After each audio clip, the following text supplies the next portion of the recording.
Welcome to the next video in this series. Today I want to talk about how to set yourself up for success as a leader. And the first advice I want to give you is move from expectations to assumptions. Success is when we meet expectations, failure is when we fail expectations. That's fairly straightforward, and I'm assuming you know that. One thing that many people don't realize is how much of a difference this makes if you hold an expectation or if you hold an assumption. If I am meeting you and I'm expecting you to be on time and you are not, you are wrong.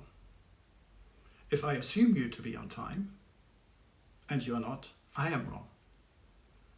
Dealing with me being wrong is something that is my responsibility, something that I can deal with.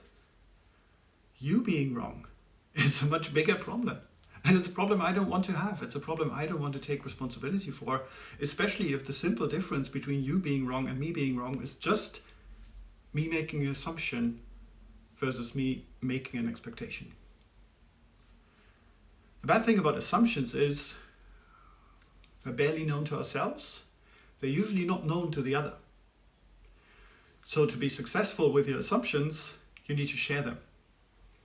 And this is one of the first leadership principles that I teach in my classes, is that we need to move from assumptions to agreements. We need to have conversations about how we assume the future to be, how we assume our collaboration to be, how we assume our relationships to be. And we need to move towards agreements. So leadership agreements is one of the most fundamental tools that you will need to employ to set yourself up for success. What does a leadership agreement look like? Well, lots of answers to the simple question, how can we make each other look good? In the sense of improv theater, where things fail, things happen, surprises come along all the time, just like real life and leadership, right?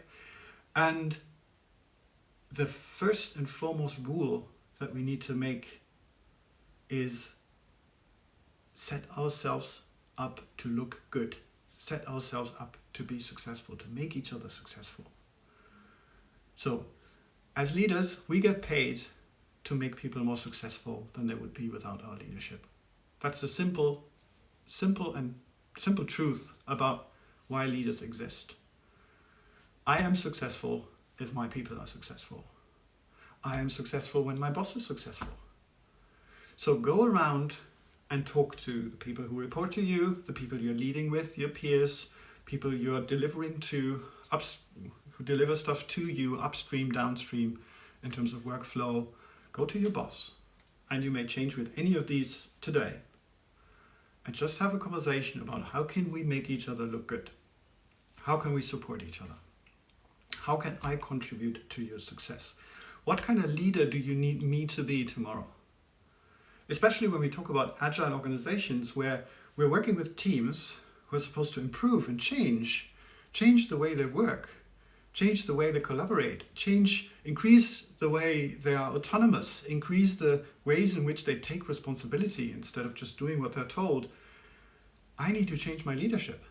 And I want to be proactive. I don't want them to run into a glass ceiling and then complain about, yeah, Olaf, sorry, but we couldn't do that because. I want to be proactive. And I want to go to them and say, okay, with your regular cadence of improvement, with the things you have decided in your last retrospective, what kind of leader do you need me to be in the next month, in the next week? What kind of leader do you need to be tomorrow? Do you need me to be tomorrow? If you're daring, you can take things a step further and ask for feedback with the question, what's the hardest thing about working with me? What's making working with me hardest? And that's the thing I'm committing to changing as best I can, as soon as I can. Make regular improvement part of your work. D. Hock, the founder of Visa, writes in his book about the founding of Visa and the birth of that organization. The book is called The Birth of the Quartic Age, about how managers should spend their time, invest their time. invest their capacity. And his advice is very simple, very straightforward, and that's why I love it, and there's lots of wisdom like that in the book. He says, spend half of your time on managing yourself. Half of your time. Seriously. I think that's a really, really good advice, and it's really hard stretch for most of us who are already 100% busy with managing whatever needs managing, right? So half of your time on yourself, 1/3 of your time managing your boss, 1/4 of your time, and those of you who are quick in math will notice that 1/2 plus 1/3 plus 1/4 is already more than the time you have. 1/4 of your time for the people on your level, your peers, suppliers, customers, people who deliver things to you, people you deliver things to, people you have commitments with, also any influencers like regulators, legislation, any peer who influences the system you are managing in. And some of you might wonder, what about the people below you? What about the people who report to you? Don't they need management? Isn't that why you are their manager? And he says very simply, you hire smart people and tell them to do the very same. So you let your people manage you. And my application of that advice is having these leadership conversations, having conversations with your directs on what kind of leadership they need, what kind of support they need, where you can step out of the way and where you need to support them. In later videos continuing this, we will talk about one specific trap. That's the rescuer trap. Those of you who are familiar with Stephen Cartman's drama triangle might know the rescuer role. The rescuer trap is particularly luring for leaders, and that's deserving its own video. And we'll be talking about writing a leadership diary, a leadership journal, keeping a journal of what you're doing day to day so that you have something to reflect on. Because reflecting and improving on leadership is really hard, because leadership is ephemeral. It goes away as soon as I've done it, and then there's the next thing to do.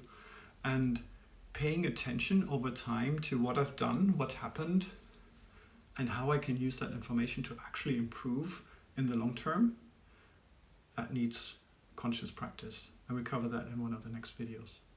Thank you very much. I want to publish regular advice, conversations, coachings, inspirations around leadership, around leading better relationships in this world, meeting the challenges of this world in a better way, developing ourselves in a better way, and generally advancing humanity, advancing our planet, advancing how we treat it. There's so many causes right now that need attention. There's so many topics that need thinking about and that need solving. And I want to contribute with that. And I'm curious what you want to have happen. I'm curious for questions. I'm curious for topics. I'm curious to be connected to people you want me to talk to, or who want to talk to me. If you have a great conversation in mind that you want to have with me and we'll record and publish it, that's exactly what I'm looking for. Just let me know.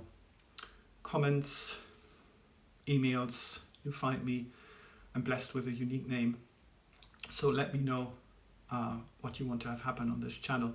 Subscribe, like it, you know, that usual spiel. And I'm really excited. Thank you very much.